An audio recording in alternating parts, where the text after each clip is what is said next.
Réinventer l'éducation. Learning World, en association avec WISE, une initiative de Qatar Foundation. Les élèves qui dirigent eux-mêmes leur école, à première vue, c'est la porte ouverte au chaos.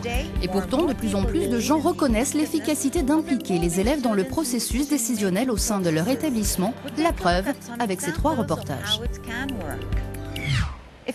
Si vous aviez eu la chance de choisir vos professeurs pendant votre scolarité, quelles compétences ou qualités auriez-vous aimé qu'ils aient? Direction l'Australie, où nous avons rencontré des élèves qui aident au recrutement de leurs enseignants. En Australie, plusieurs établissements ont effectivement mis sur pied des panels d'élèves afin qu'ils participent eux aussi au processus de recrutement de leurs futurs enseignants. C'est le cas par exemple du lycée Nosal, situé dans la banlieue de Melbourne, la capitale de l'État de Victoria, dans le sud-est du pays. Roshan et Cherry font tous deux partie du comité de sélection de cet établissement. Avec ce panel, nous avons voix au chapitre, contrairement à d'autres écoles où l'on se focalise davantage sur le côté négatif des adolescents. Du coup, à Nosal, en nous responsabilisant, on nous traite, disons, en adultes. En tant que lycéen, on sait quel type d'interaction on aimerait avoir avec nos enseignants. Ils ne sont pas là juste pour faire leurs cours, pour délivrer du contenu. La relation élève-professeur est très importante pour nous ici à Nosal. L'idée d'impliquer les élèves dans la gouvernance du lycée vient du principal de l'établissement. Objectif, leur conférer le pouvoir d'agir à tous les niveaux. L'une des choses à laquelle je tenais, c'était que les élèves aient vraiment leur mot à dire dans un environnement éducatif dominé par les adultes. Nous avons décidé d'associer des lycéens au processus de sélection et on a lancé un appel à volontaires. Près de la moitié de nos élèves se sont portés candidats car ils pensaient que c'était une bonne idée. Cherry, elle, n'a pas hésité une seconde car les élèves ont tout à y gagner. Les élèves sont les premiers concernés, c'est à eux que les professeurs s'adressent en classe. Ils ne sont pas là pour enseigner à d'autres professeurs, mais à nous. C'est primordial que les élèves puissent choisir exactement ce qu'ils veulent. Évidemment, le rôle des élèves et leur marge de manœuvre au sein des panels sont encadrés. Tous reçoivent une formation afin d'être en mesure de décider de manière équitable et responsable. En tant qu'élèves, nous sommes capables d'agir professionnellement et de choisir les enseignants en toute connaissance de cause et non en fonction de notre ressenti. Les lycéens ne sont pas les seuls à faire partie des panels et la décision finale me revient. Nous cherchons le consensus et nous travaillons en collaboration. Ces panels ont beau œuvrer en bonne intelligence, ils ne sont pas épargnés par la critique. Le syndicat australien des enseignants notamment estime que ces adolescents ne sont pas suffisamment compétents et expérimentés pour jouer dans la cour des grands. Faux, répond cette jeune professeure de musique de Nosal. Elle considère au contraire que son entretien d'embauche s'est déroulé dans les règles de l'art. Les 2 étudiants qui ont participé à mon recrutement étaient très impliqués. Ils portaient un vrai intérêt à ma vision de l'enseignement car tous 2 sont inscrits en cours de musique. Donc ils savaient ce qu'ils voulaient et ce qu'ils cherchaient.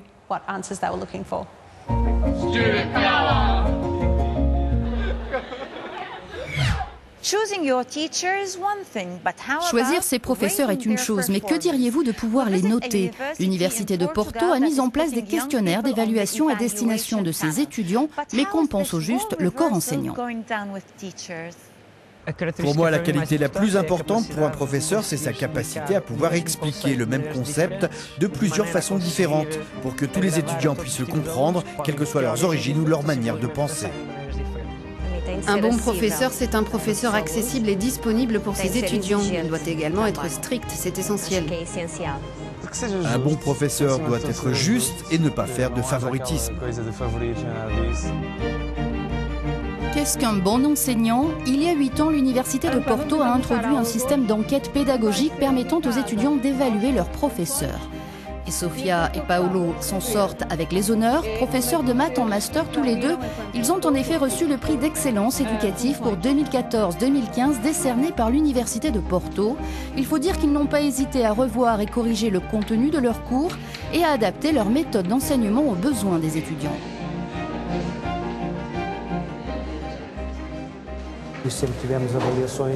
Nous avons toujours de bons, voire de très bons résultats à ces enquêtes. Les étudiants ont été très sensibles à la nouvelle stratégie éducative que nous mettons en place depuis 3 ans. Je n'appellerai pas ces enquêtes pédagogiques des évaluations. Il s'agit davantage d'enquêtes d'opinion, ce qui est très utile pour ceux qui veulent réfléchir à la façon dont ils enseignent et à la façon d'interagir avec les étudiants. Les étudiants sont appelés à se prononcer sur la structure d'apprentissage, la relation étudiant-professeur et l'aide que ces derniers leur apportent. Autre critère pris en compte dans l'enquête, le degré d'autonomie accordé aux étudiants. En cas de résultats négatifs, pendant plus d'une année universitaire, le conseil pédagogique et les enseignants de l'établissement s'emploient à rectifier le tir. Le vice-chancelier de l'université de Porto n'y voit que des avantages. Plusieurs de nos professeurs ont vu leurs résultats s'améliorer de façon significative avec le temps, y compris des professeurs considérés comme n'ayant pas de bonnes relations avec leurs étudiants. Aujourd'hui, ils sont beaucoup mieux notés.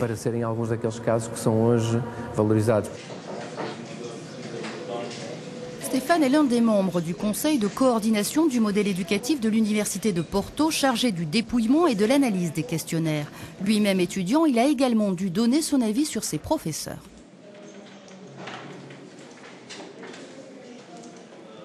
Cet enseignant ne me soutenait pas suffisamment pour que je puisse travailler de façon indépendante, donc je lui ai donné une note plus basse. J'espère que les résultats des enquêtes pédagogiques pousseront les professeurs à corriger ça et que l'année prochaine, ils favoriseront davantage l'autonomie des étudiants. Stéphane espère aussi que les étudiants seront plus nombreux à jouer le jeu. Au semestre dernier, seuls 30% d'entre eux avaient répondu au questionnaire en ligne.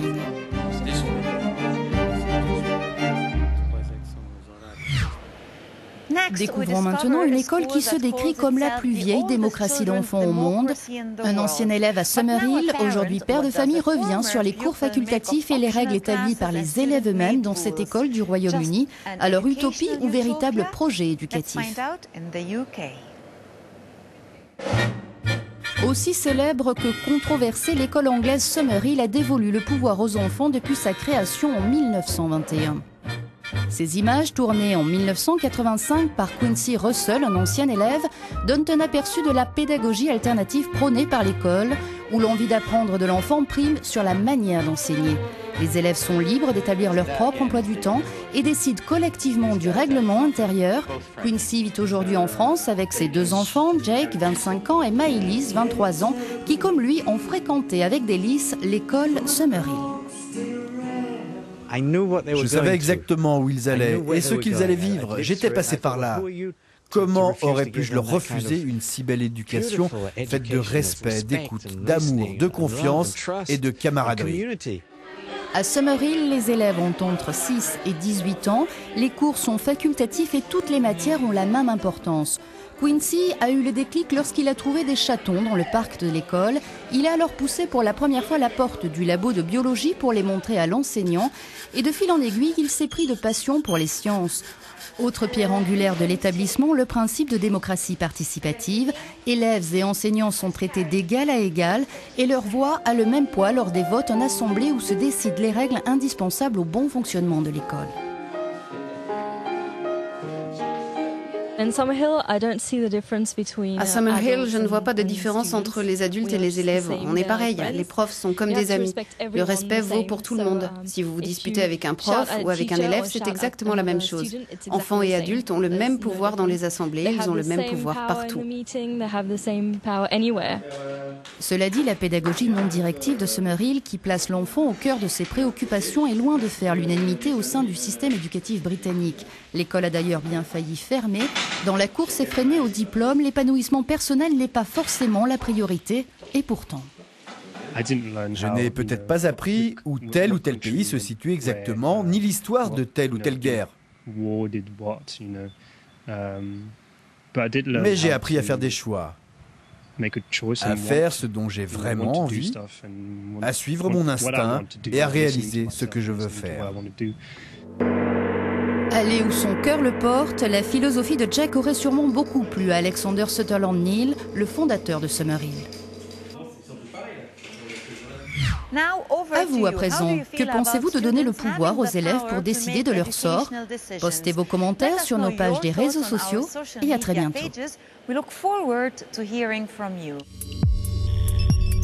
Learning World, en association avec WISE, une initiative de Qatar Foundation.